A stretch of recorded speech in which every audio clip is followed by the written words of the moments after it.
All right. Well, good afternoon, everyone in quarantine. I'm sure that is all of you, if you're doing it the right way. Welcome back to the latest and next episode of The Raise. In case you are tuning in for the first time, I want you to know that The Raise is a real-time interactive series on how to go about the fundraising process. It's not a workshop. It's not a seminar. It's really behind the scenes and up close and personal with the real entrepreneur, me, and today some of our other friends, as well as with an investor and entrepreneur in Punkage. Our goal is to show you what's been going on in the process. In case you're tuning in now, I have been previously trying to raise money for my latest startup. We've sort of taken a little bit of a delay in that process, and that's part of the theme of today, which is really how do we raise in this kind of uncertainty and this sort of new economic environment. So we hope that by you watching and seeing what we're doing, that you will have the opportunity to sort of learn and adapt some of these practices for yourself. Now, that said, this is meant to be an interactive Q&A episode. So by all means, if you have questions, just leave them on YouTube, Facebook, LinkedIn, wherever you're watching, and we will get them and we'll try to bring them forward. If you feel like you'd like to join us in the studio, then just let us know, send us a message, and we'll send you the link to get in here as well. Perfect. Yeah. So I think, Greg, you nailed it. You got everything there. In case you're not watching us live and you don't want to throw in the comments on YouTube or LinkedIn or Facebook or whatever, you can also email us at raise@foundercraft.com. And both Greg and I, and if we need to reach out to other folks, we'll be happy to answer any questions. Absolutely. So, Pankaj, let's introduce our friends that are here for now, and we'll jump right into it. So today we have we're going to start off with Mike Weber and Jesse Porter, two of our entrepreneur friends here in Denver. Both are the co-founders of a company called Ship Relay, and I'm going to start with the first question. Actually, we have Ainsley back also, and we also have Ainsley with us today from Uru Sports. So actually, why don't we do one more quick thing? Why don't we have Mike and Ainsley quickly introduce themselves so that everyone knows who's here. And then I'm going to start with a couple of questions that I know I've had from these guys, but also that I think are important for setting the tone. Yeah, sounds good. Well, hi, guys. I took Mike out of the stream. Nice. Hey, Mike. Hey guys, pleasure to meet you all. I'm Mike Weber. I'm the CEO of Ship Relay, and we handle logistics for direct-to-consumer brands in a nutshell. And Jesse Porter, who is on the line, is also works for Ship Relay and is a co-founder, and he's our CTO. Awesome. And Ainsley, can we have you do your quick intro? Yeah. Hi.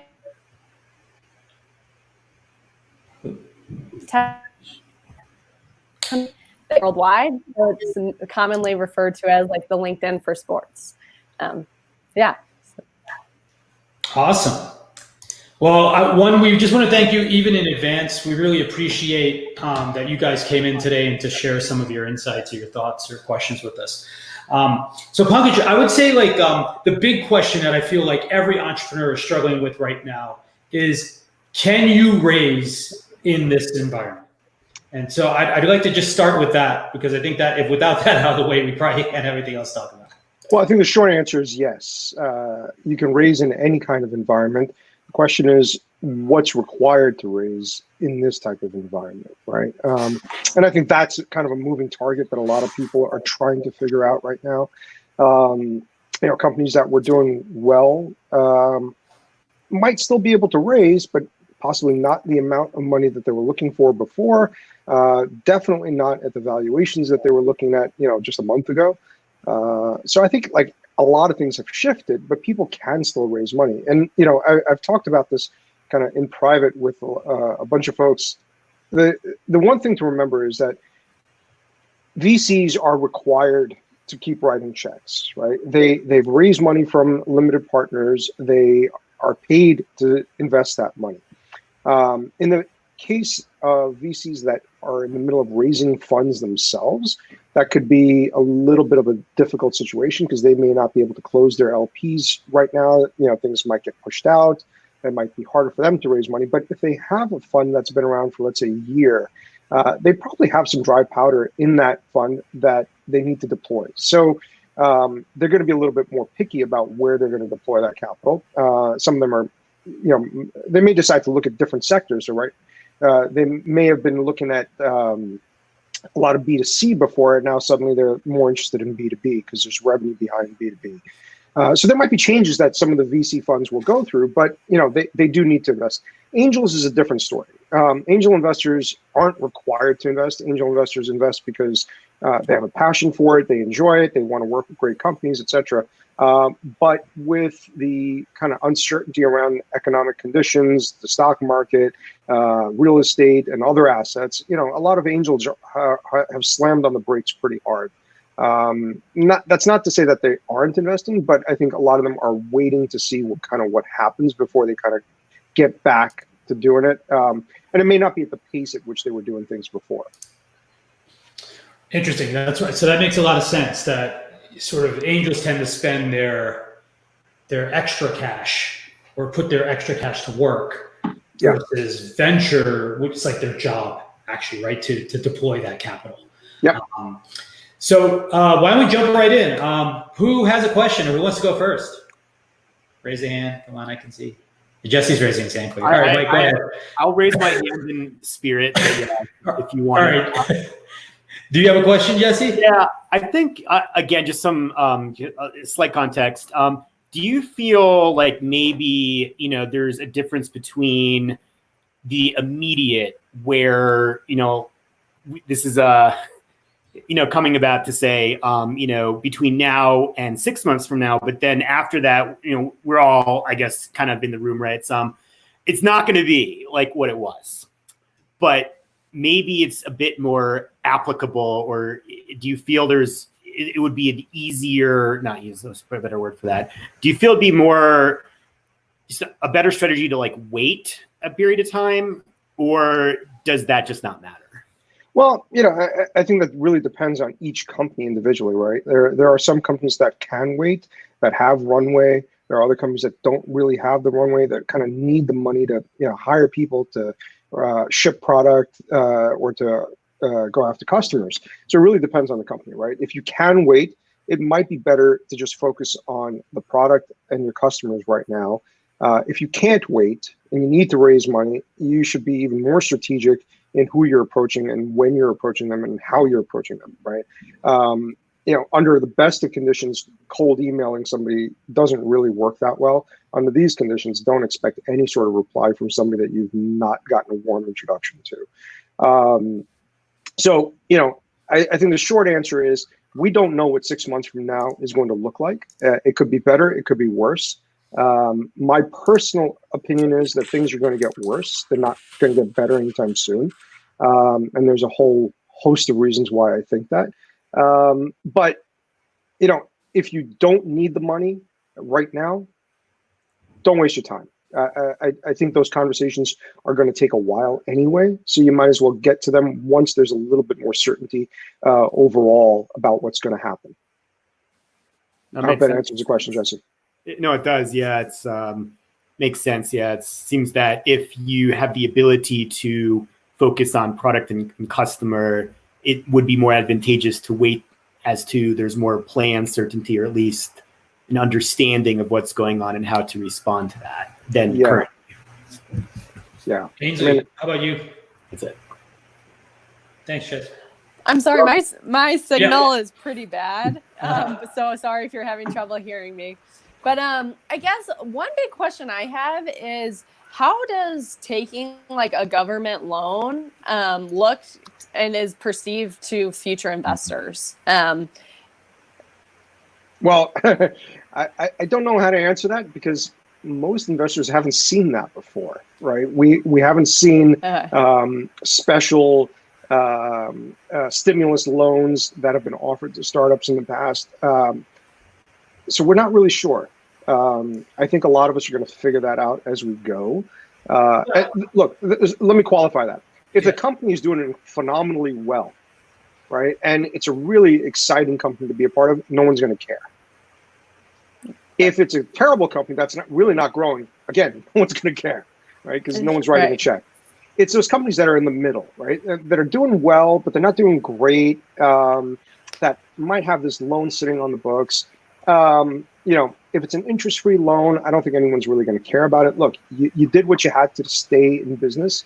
You survived, and fine. You can use some portion of the money that you're raising to start repaying that loan. I think that's probably what will happen. I think that's how investors will approach it and just say, companies that did what they did to stay alive, that's fine. The companies are great. They're exciting. They're interesting to be involved with. So, it's not going to hurt you in the sense that, just because you took a loan, VCs or angels aren't going to invest. They may have questions, but I don't think it's going to stop people from investing. I think the broader category there is probably just debt in general, right? And you do want to be careful. I think the number one fear I've heard is they don't really want to invest money to be servicing debt per se, right? And so like getting there, if you did significantly well because you raised some debt, that's probably not the worst thing, but it's probably not the best thing. It's ideal to get there with no debt on your books if you can. Yeah, and definitely the terms of the loan will matter. If you're talking about purely about government stimulus, I think it's very different, right? It's going to be a very low interest or no interest loan, and the terms on that will probably be pretty standardized across the board, so anyone can kind of like understand it and say fine. But if you're raising money from private investors, debt from private investors, or from banks or something like that, there'll be some questions that people are going to ask. But again, I still think that most investors will come back and say, look, if this is a great company and I want to be involved, some debt on the books is not going to prevent me from getting involved. Yeah, a lot of the government money right now is pretty close to free or very low interest. So yeah, you probably do pretty well if you are going for that. Pankaj, you touched on something actually, which is a question that has come up. And so we sort of said like, hey, if you can wait. But you sort of touched on this idea that you think it may be a little while. I've heard, by the way, 2022. So I guess there's some stuff I think where it's just like, if you were trying to handicap or time horizon any of this, like if you can wait, is it if you can wait 6 months, wait? Or is it like, if you can wait forever, wait? Or is it like, if you can wait a year, wait? Because like, Mike and I were talking about this the other day, just trying to strategize even on like what his fundraising strategy should be. One of the challenges is we don't know what a year looks like from now. So like, yes, like he could maybe make it a year, but should he make it a year, or should he take down the money now if he can get it, right? Like a year is either a year of great growth and you look way better in a year, or a year is like, holy crap, everything's going to shit the bed and you're going to look a lot worse in a year, right? Yeah. And to give a little context on that, Greg and I have been talking about, we were looking at a few $1 million kind of seed round there, and we got a lot of feedback. Things have changed. So now we're looking at, do I need to take out $500,000 to $1 million SBA loan? Because I need to, instead of it just being more of a short-term gap here for 6 months, I really need to look at that loan as just like an angel investment, and I need to prepare for 18 months, assuming that's how long I need to get through to also hire additional employees and continue our growth. Yeah. All right. So I'm going to answer the question this way. How much runway do you need?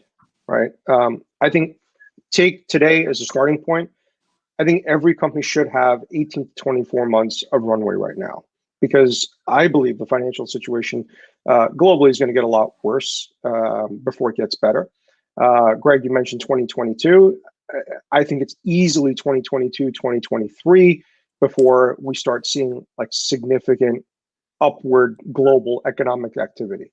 One of the biggest challenges that everyone's going to have to deal with is lots of money being printed. The U.S. has started with $2 trillion. I don't think that's the last one. I think we're going to see at least one, possibly two other stimulus packages. We're going to see the Fed continuing to pump money into the system as well, through quantitative easing. There's going to be a lot of money floating around, and that's going to drive inflation, right?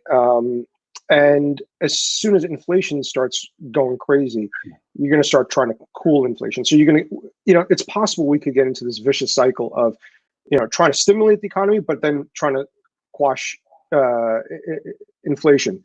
And, specifically in our world of tech and investing and stuff, we don't really have a clue of what LPs are going to be thinking 6 or 12 months from now.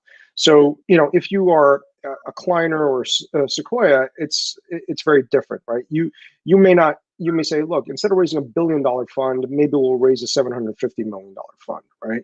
And you'll still have LPs that will come in and put money into that fund.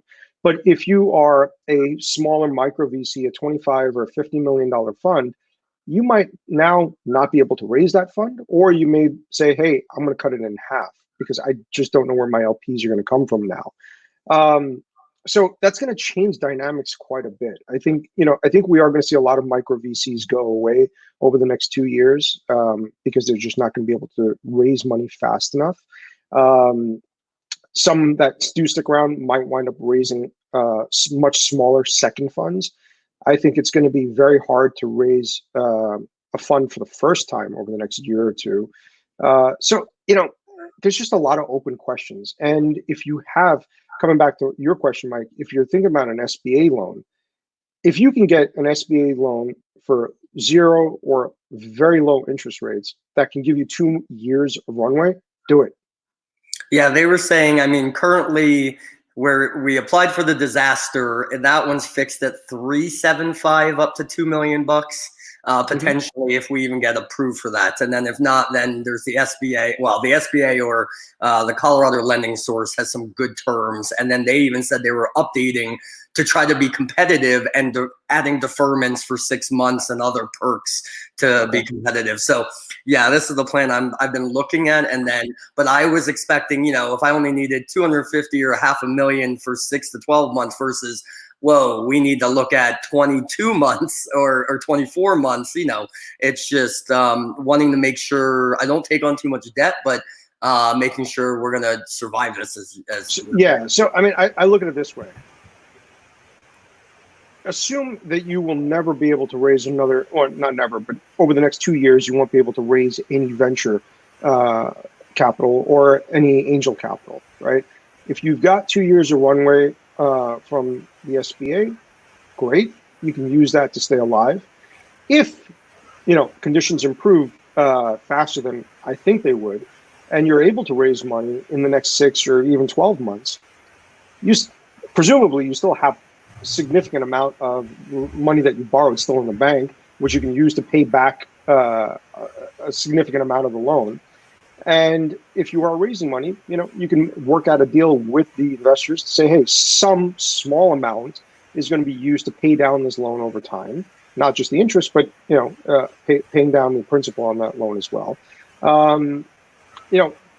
So I think that'll be okay. Hopefully you'll be generating revenue as well. So you combined revenue with money that you raised to pay back the loan. I think it's okay. What I'm suggesting is more of a kind of worst case scenario, that things don't improve and individual companies are not able to raise money from VCs or angels in the amounts that they need at the valuations they want, and they still want to survive and stay in business. So the SBA loans and other loans give them a way of staying alive. If you're getting a loan at 3.5%, 4% interest, you know what? It sucks to pay interest, but still it's 3.5% or 4%. Yeah, it's not 18% that some loan sharks will charge you, right? No, that was our thoughts as well. And then also on this note, Greg's aware of this, and so is Jesse. We're in discussion with 3 different angel firms right now, and they want, and I'm sitting here now working with Greg on updating our deck to actually tone the numbers down. And then obviously I want to keep these relationships alive. And I even had one specifically reach out going, who's still surviving during, this this whole episode. Unfortunately, we're in logistics, we're in essential business, and we're still growing right now. So that then was something of, do I look at this as like, take the money, they're interested, or this dries up in a year? I mean, there's just so many things that are now, Greg and I have been trying to figure out what my new plan of attack is, potentially. Yeah, I mean, look, I think if you have investors that are interested and they are ready to move, great. Show them that it's in their interest to move quickly, because it's almost counterintuitive. If you like an investment and you are interested in doing it, by giving the company money sooner, you presumably improve your chances of that company at least surviving, potentially even doing well. The longer you wait, the more inertia that creeps into that business, and the longer it's going to take them to kind of take that capital and put it to use and kind of get to where they could have been had you given them money sooner, right? But these are different situations, right? Like, we don't know what impact all of this is going to have on real estate. A lot of angel investors have a lot of their wealth tied to real estate, right? Whether it's rental income or asset appreciation or whatever. How's that going to impact their available investment capital? A lot of the folks have money tied up in the stock market or crypto or other liquid assets. Again, what's going to happen? Like, most people in the stock market have taken at least a 20 to 30% haircut over the last month. How does that affect what they want to put money into right now? So it's hard to get in the head of the folks that you're talking to, but this is what's going through people's heads right now, right? Like, all right, if I lost 30% of my total net worth in the last month, am I ready to start writing, significant number of checks into companies that I probably would have a month ago? But considering I have 30% less capital today, do I want to write smaller checks? Do I want to write fewer checks? Do I want to write smaller and fewer checks? Do I want to focus that investment in particular areas that I've always been interested in, but I think are going to have better opportunities going forward, versus other companies that I still would have rolled the dice on a month ago, but today may not be wise to roll the dice on. So, if the angel groups that you're talking to are showing interest, try to push them to make a decision quickly, right? And if they can't, all right, that's fine. We understand there are lots of things happening that are out of everyone's control. If you guys are ready to make a decision, reach out, let us know. Other than that, go on with what you got to do. Well, Don't sit around waiting for them, because some of them will drag it out. Is that a combo of SBA and angel, or go angel and forget taking on more debt, in theory, just giving up equity or convertible, obviously? So if you can close money from investors quickly, and quickly is relative for each company, right? Like, if you haven't made payroll in a month, you need that money now. But if you've got 2 months of runway, you can wait a month to get that money, right? So it's relative company to company. But if you can get money from investors quickly, in the time frame that you need it in, great. And just take that money, but make sure you have 2 years of runway. If you don't think that you're going to get the money from these angel investors in the time frame that you want it in, at the very least, continue the process with the SBA. And before you're ready to kind of sign on the dotted line and accept the money, just make sure that you're good with the angel investors, and they still are no closer to making a decision. And it's not like, hey, if you just told us a week ago that you're going to take this loan, we would have written a check. Well, okay, guys, I've given you time. You haven't written a check yet. I'm going to take this loan from the SBA, and then I'm not raising any more money. Oh, whoa, wait a minute, hold on. Yeah. So you got to do what you have to do, right? But don't wait for investors to make a decision. Keep running with Plan B, which is the loan from the SBA. Keep running with that until the last minute. And if they change their mind and they're ready to make a decision quickly, great. If they're not, look, at least you're not starting from scratch at that point. We do have a question came in from YouTube. Yeah.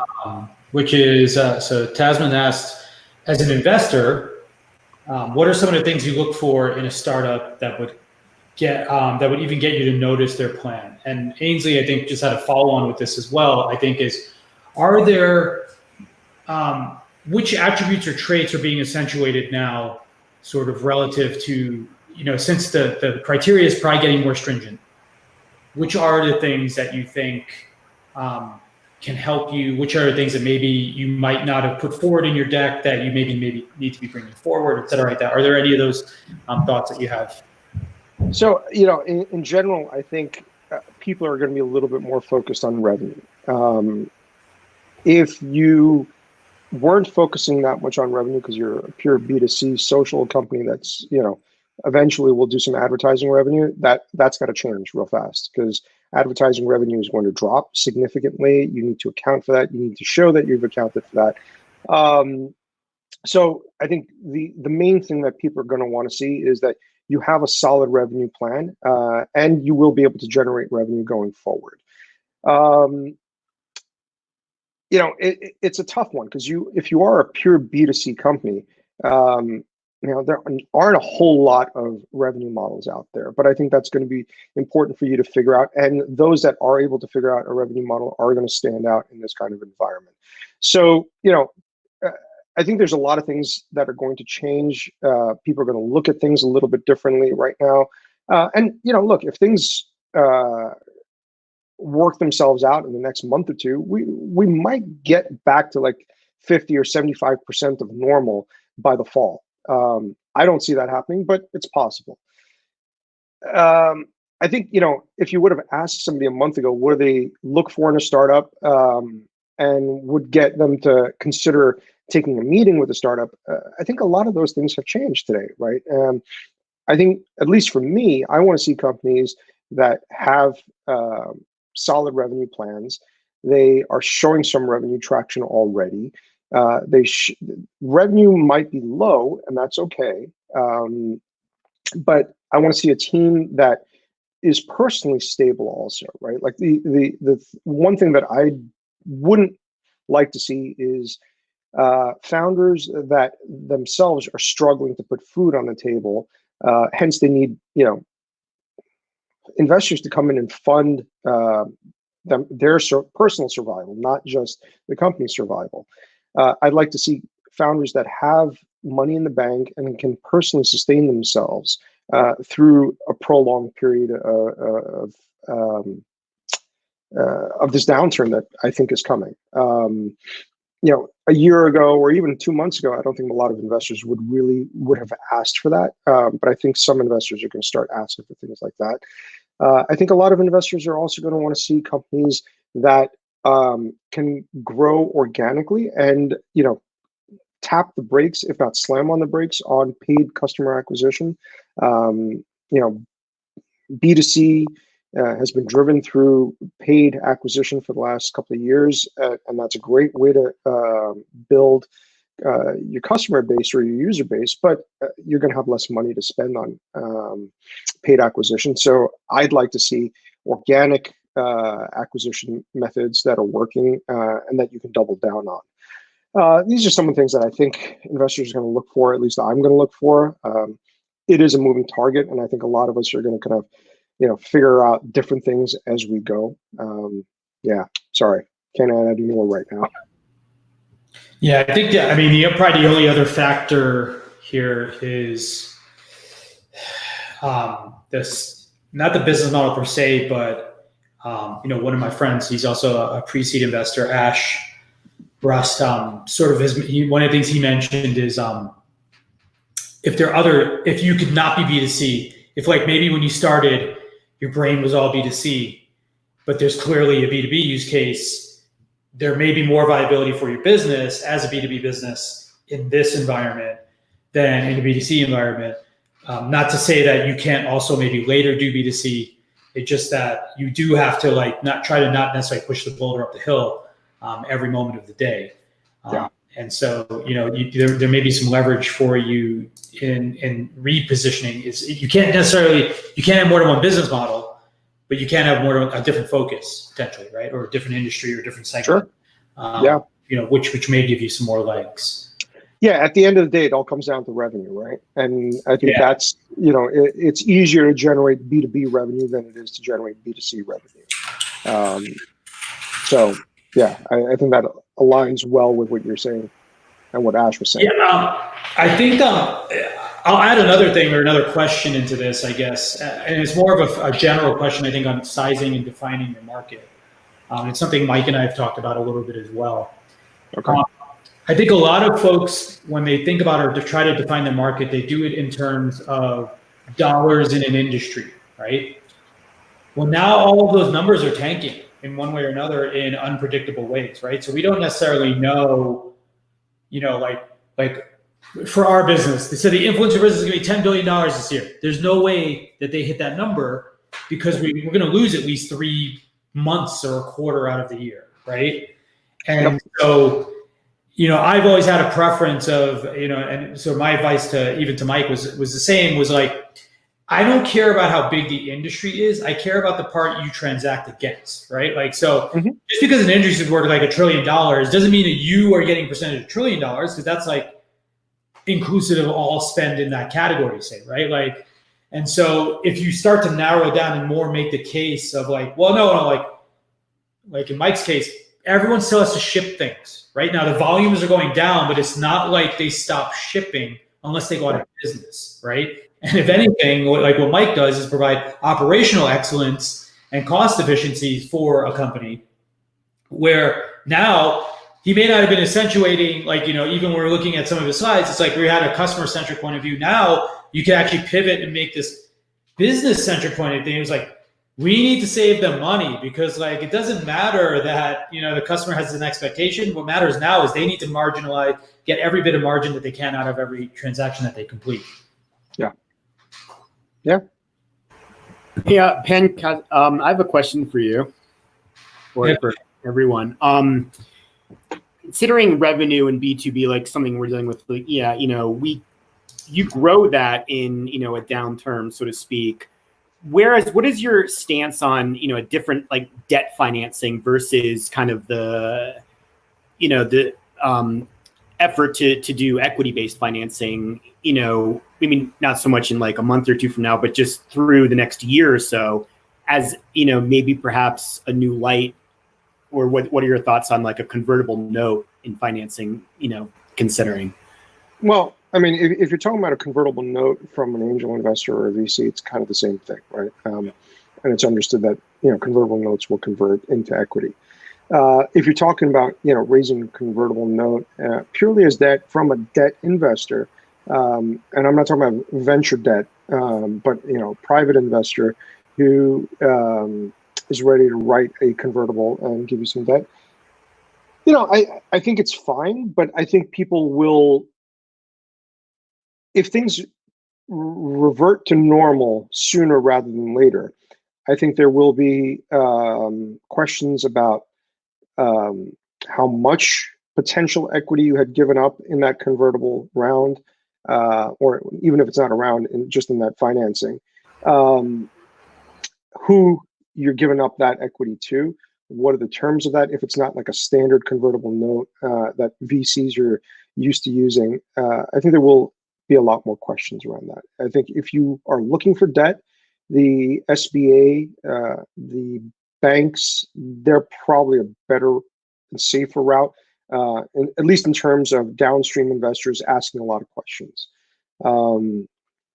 They're probably going to be better terms than a private investor. Like, there are plenty of folks out there who will do invoice factoring and other things like that and give you short-term working capital loans, but they generally charge a lot. In some cases, I've seen up to like 36% annualized. But they'll give you like 30-day, 60-day, 90-day working capital loans. They'll structure it as a convertible. They'll structure it as a warrant. Different ways of structuring it. Rather than getting too creative and like over engineering this, I think the opposite needs to happen. Is just, let's look at it very simply. You got potential stimulus package that you can tap into. Go tap into that. You have credit facilities that the government is pushing banks to open up to small businesses. Go tap into that. There are going to be far fewer questions and complications with those types of avenues than going down private routes from less scrupulous investors, let's say. Does that Fair help, enough. Jesse? Yeah, no, thank you. Okay. I did have one more question from Ainsley also. She was asking, I guess she's curious about just sort of the conversational moments. If people aren't getting back now, or if you feel like they're deferring, is it better to write off that pathway sooner than later, or are people still not going to say no? I guess now, like a lot of times investors are hesitant to say no. They maybe like to take the window or the time to consider it. Do you think there is going to be more clarity that no, I'm not interested or I'm not investing now, or and obviously from the entrepreneur side, like as we said to Mike, I think you should be pursuing the plan that you need to pursue for your business, front and center. Yeah. I think even in good times, this problem of investors not clearly saying no it's an acute problem. And it's really annoying when investors just drag out the conversation. They want to invest, but they don't want to invest. They can't make up their minds. They can't convince one of their partners. There's a whole host of reasons. Regardless, it just helps no one when an investor can't give you a straight answer. And, Ainsley, I would say, look, if an investor, I understand the situation is really, bleak right now for a lot of folks, both founders and investors. But, I think you should be able to ask those investors point blank and say, look, guys, we need to stay alive. Our plans have changed from becoming, market leader in the space to surviving this. And because of that, we need to know now, are you guys interested? Are you guys going to make a decision in the next couple of days or couple of weeks? This is the time frame that we have. If they can't give you an answer in that time frame, move on. Don't waste your time. There are still people out there that are writing checks. There definitely are. There are numerous people on Twitter that have been talking about still writing checks. Now, whether they are actually going to do that, I don't know. I haven't seen or heard of anyone who's actually inked a deal in the last 3 or 4 weeks.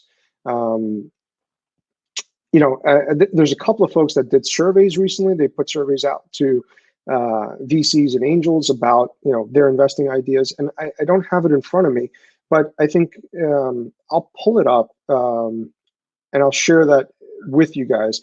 I think it was most investors are still continuing on with deals that they were having conversations with prior to all of this happening, and none of them have, or very few of them have renegotiated terms.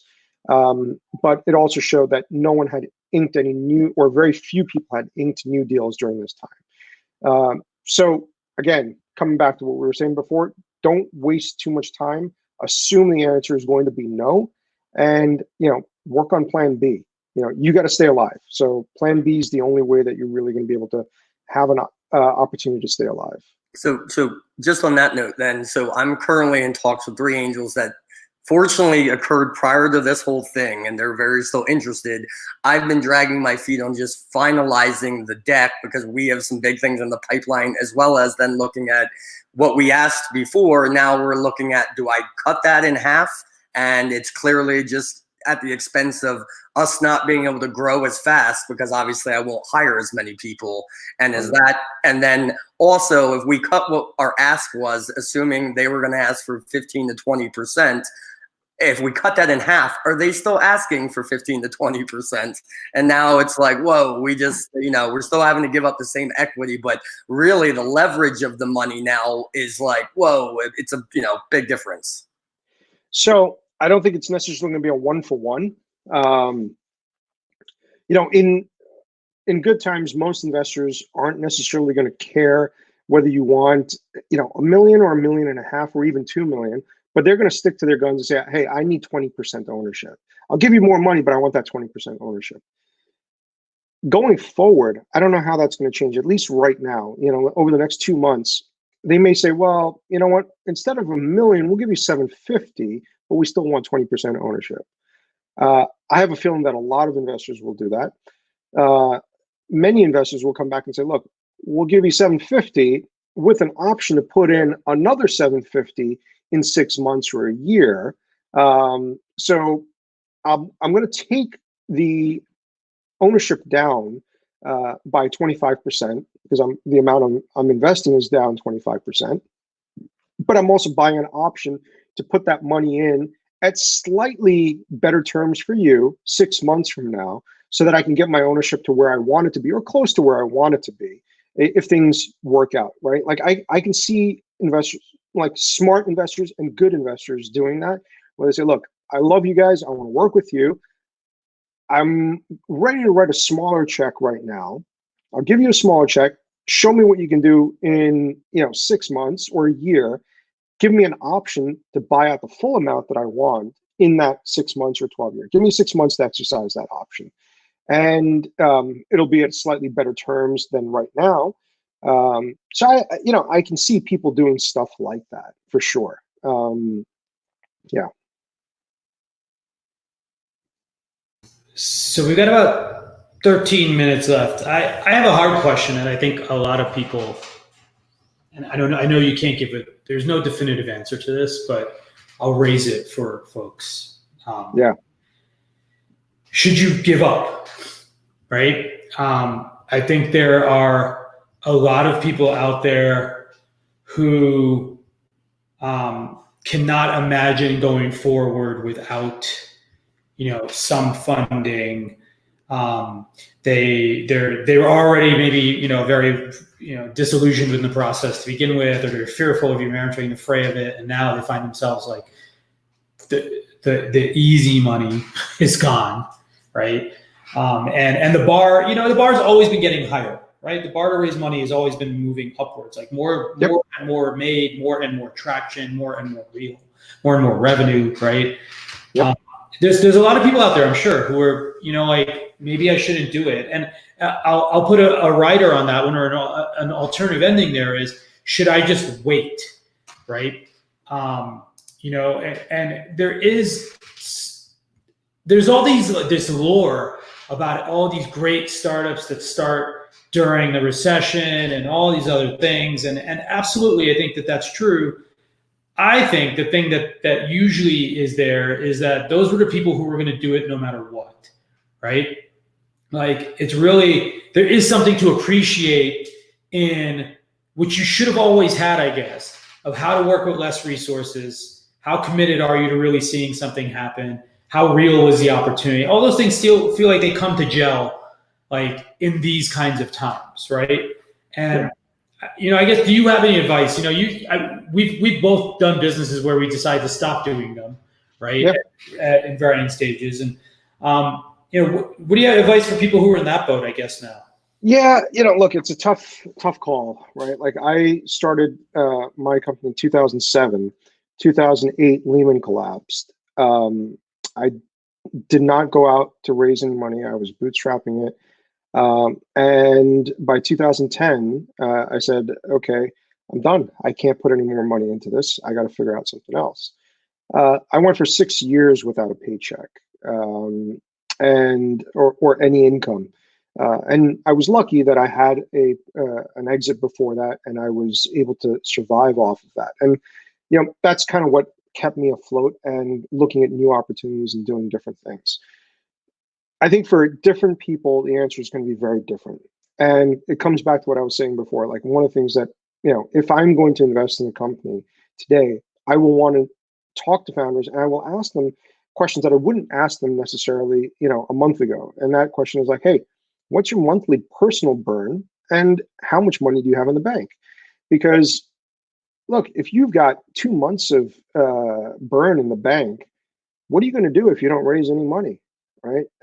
If you raise money, okay, that's fine. You'll probably work out some sort of plan with your investors to get paid something. But if you don't raise money and you wind up taking out a loan through the SBA or any other stimulus programs that are out there, how is that going to work, right? Can you pay yourself a full salary after having borrowed money from the Small Business Administration? I don't know. I don't know how that's going to work. So I think, people have to be very realistic around this time and say, what can I do? If you've got a family, not only do you have yourself to worry about, but you got a family to worry about. So, if you don't think that you can take care of your personal expenses and your personal situation under these conditions, then maybe it's time to seriously consider shutting things down. That's not related to. That's just related to this environment. I've seen people beat their head against the wall for a long time for no reason. Yeah. I mean, even when things are good, it's hard. It's really, really hard, right? And I think it's just going to get harder. It's not going to get any easier. And in a way, I think it's a good thing, because I think, over the last couple of years, there's been a lot of money being thrown around in things that didn't make a whole lot of sense. There's been a lot of unscrupulous activity, both on the founder side and the investor side, as we've seen things coming to light. So I think, this is going to force a little bit of a reset in some cases, and it's going to be tough for a lot of people. People are going to have to figure out, hey, you know what, if I'm not able to raise money, how can I keep the business going, and how can I keep my personal life going? And investors are going to have to look at it and say, well, if these guys aren't going to be able to survive on their own personally, how are they going to keep their business going? Right? If you've already got investors involved in the business, they are funding your business, have a frank conversation with them and talk to them and say, guys, we're going to need more money. We're coming up with a new plan to kind of cut costs and stay alive, but we're going to need additional capital, because that was a plan that we're working under. But instead of raising it in 6 months, we might have to raise it in 12 months. If your existing investors come back and say, that's wonderful, we'll talk in 6 months, I don't know what to say. Doesn't sound very promising to me. Yeah. If your investor comes back and says, all right, that's a great plan, let's start working on it now, and let's make sure that we have the money to put in your pockets when you need it. All right, that sounds a little bit more promising, and there's no guarantee, but it sounds promising. But I think at the end of the day, if you haven't raised money yet and you don't have any investors on board, you really don't have to worry about problems that you're going to have with outside parties. Now it's a question of you and your founders sitting down and saying, guys, is this business something that is going to work in the new environment that we're in? Can we do this business without raising any more money or any money whatsoever? And personally, can we all survive for 6 months, 12 months, a year, whatever that the time frame is? If you have raised some money, perhaps from some angels in a pre-seed or a seed round, maybe it's time to have a conversation with them and say, guys, this is a situation that we're in. And, we were assuming that we're going to go out and raise more money. We're still going to try to do that. But if we're not able to, this is the problem, and this is where we're going to be at. So, I think being upfront with your investors is a good idea. I think sitting down and having a conversation with them and explaining to them your personal situation as well as the company situation and the new plan that you have in place is also a very, very good idea. And it will help you build confidence with those investors, right? It may not help you get money, but it will help build confidence. And, I think the way that most entrepreneurs need to think about things right now is not, do you just want to stay alive in terms of your business, but you personally want to be in a situation where, you know what, when things settle down, you can come back to this and you can, start your business then. But if your personal situation gets so bad, you may not be able to go and start a company for another 5 years or 7 years, because you're going to be busy trying to clean up this mess and, getting a job, trying to get a salary to pay off whatever loans that you took out to stay alive and whatnot. It's a whole snowball effect of things that go wrong. So I think every individual should sit down, think things through, be very honest with themselves. And if you haven't sat down and really thought about what your expenses are personally on a monthly basis, sit down and do that, right? Like, come up with a personal plan and say, all right, this is my personal budget. This is what I need to live. This is what I need to keep my family afloat. And I need a little bit of a nest egg, right? Because if the company can't raise money for another 6 months, I can't take a salary for 6 months. This is what's, come up with those scenarios for your personal being as well as for the company. I think we're going to see a lot of great companies shut down. It's unfortunate, but I think that's what's going to happen. I also think that there are going to be great companies that are going to be born. And like you said, Greg, I think those are folks that were going to do it anyway, but they probably also have a lot of the social and economic support that a lot of the other founders don't, right? And that's something that isn't necessarily talked about as much as it probably should be. Yeah, without a doubt. And one of the comments here is still asking, like, how do you do this if you have no money? Unfortunately, this is it is a rich person's game ultimately, right? Like it's someone of some. You have to have some kind of privilege to be able to be doing this, or you have to double time it. You have to be willing to fill all the empty space with energy towards this. I don't think it's privilege. Right. I really don't think it's. I don't mean it to doubt on you. I mean, I'm not saying it's a top down thing per se, right? I'm saying you've either clawed your way to a place to afford yourself the opportunity, or those opportunities have existed for you, right? Like in getting to where you are. Or you've hustled, and you continue to hustle. Yeah. While I'm saying the hustle is part of that. Like you have to claw your way up to there, right? Like, well, I mean, I know there are folks right now that have full-time jobs, and they're going to continue on with their full-time jobs, but they're also going to continue on with their startup part-time, right? And there's an understanding that they have with their employers, whether it's written or verbal, I don't know, but there are people that have come to terms with, hey, I'm going to have to get a job, and I'm going to have to stick to this job, and I'm going to do this on the side. And, that may or may not work for folks. But, yes, there's some privilege, right? If you have clawed your way to the top, or you've had an exit in the past, then you could sit back and kind of say, hey, you know what? I'll ride through this. But I think what we're going to see here is less of those folks that have been privileged, but more of those folks that are hustling. I think that's where the next batch of really exciting and great companies is going to come from. Those folks that are hustling right now. Yeah, I think, look, if you believe in your business and all the other changes have not obliterated the viability of it, then I hope you continue, as long as you can. To that end, let's end on a positive note. I would like to, if everyone wouldn't mind, maybe just sharing like what is your best hack for surviving or thriving now, sort of in this circumstance. And to give you guys time to think about it, I will share mine first. So I was actually talking to another founder the other day, and they don't have a technical founder in their team. And for me, I was like, this is a great time to find a technical co-founder, because there are lots of people whose projects they're decided it's not viable and they're going to abandon with the thing that they were working on. There are other people who feel like they need the closeness of a partner and have been looking, and maybe now they take it more seriously. Unfortunately, there are going to be lots of people who are laid off that may have these skill sets that are sort of waiting until their next role does come to fruition, and they may be willing to dedicate or spend some time with you as well. So for me, I think if you found a resource that you thought was in short supply, it actually may be in abundance now.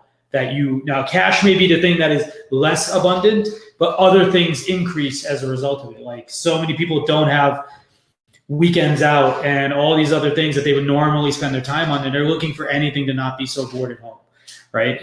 And that could be designers, it could be developers, it could be copy people, it could be anyone in the stack of people that we need to be successful building a company. Maybe there's more of them out there now that you could talk to and collaborate with, and just start to, one, have the social part of it, but also start to build something. Yeah, that's great. That's good. Great point. Hi. I'll give a stab at, the funny theme is time, right? Like there is more time from a standpoint of focus and a standpoint of people's attention span, based on this unprecedented, this thing, so like, are there small things we could do? Like one idea, is like, well, can you do something data driven, like within your own business, or an idea that you have that you were always thinking about, and see if it has any legs. So like one example for Ship Relay, we're looking at, okay, you guys mentioned before, one thing that everyone probably could think of is like, in the old world, like right a month ago, there, was like, everything all at once. It's like, well, wait, what about, like a B2B, play where, it's about being efficient and saving money? Is there a tool or a report, that you can, craft maybe with a tech co-founder? It's always, a good idea, but with, with extra time and, just extra bandwidth, to see, like if you can just like from the bottom up instead of top down, generate interest, in something or in, something that you're offering, through more of a product level, through more of like a grassroots. Is one idea. Yeah. Yeah, I think so. Mike, you're muted. Hey guys, sorry about that. Yes, so one thing I have found is that we're all stuck at our computers. I have a sales background. I've been able to get a hold of people in 2 seconds. I mean, people are responding. So again, as Jesse put, we even discussed right now, we're updating our UI and UX, and we have an unbelievable designer, and we were looking at, do we table this for a few months or not? And I had to go, no, we're not going to have her full attention in 3 months.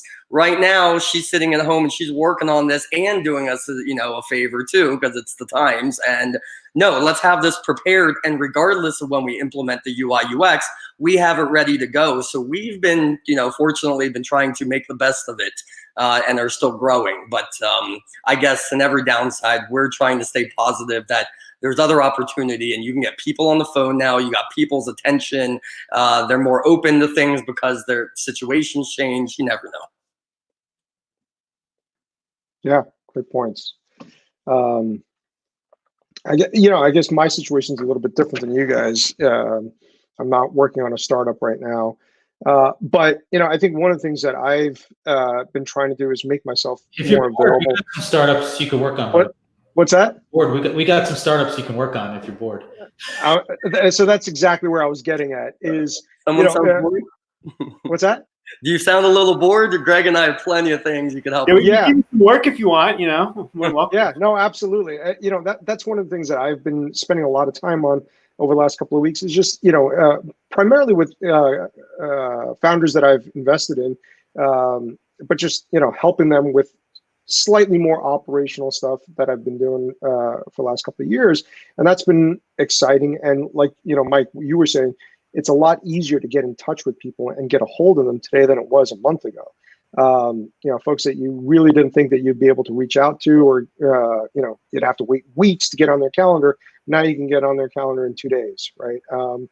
So, that's been interesting, is just, kind of getting back to more operational work and kind of helping founders out with certain things.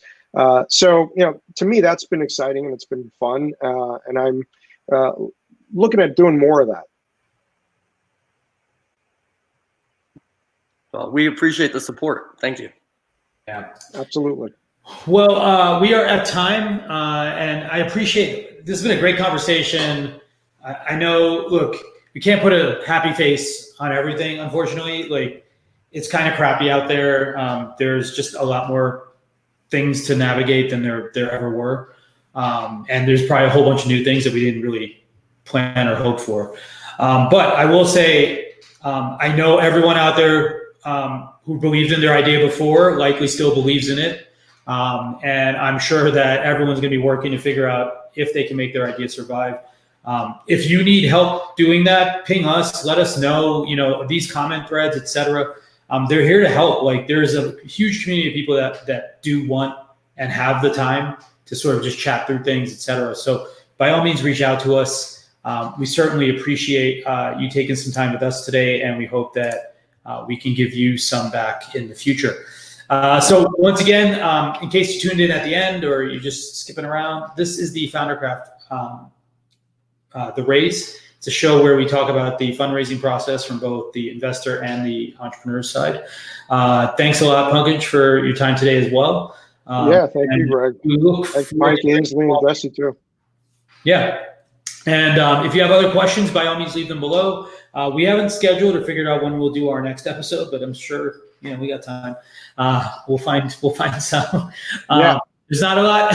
There's not a lot to update on though, because a lot of things are paused. But we certainly could do more of these kinds of things if you've got questions or whatnot. No, we should. Yeah. Well, thanks everyone, and we'll see you soon. And if you do need to catch us, just shoot us an email at raise@foundercraft.com, or you can find us online at foundercraft.com/raise. All right. Bye, everyone. Thanks again, everyone. Take care.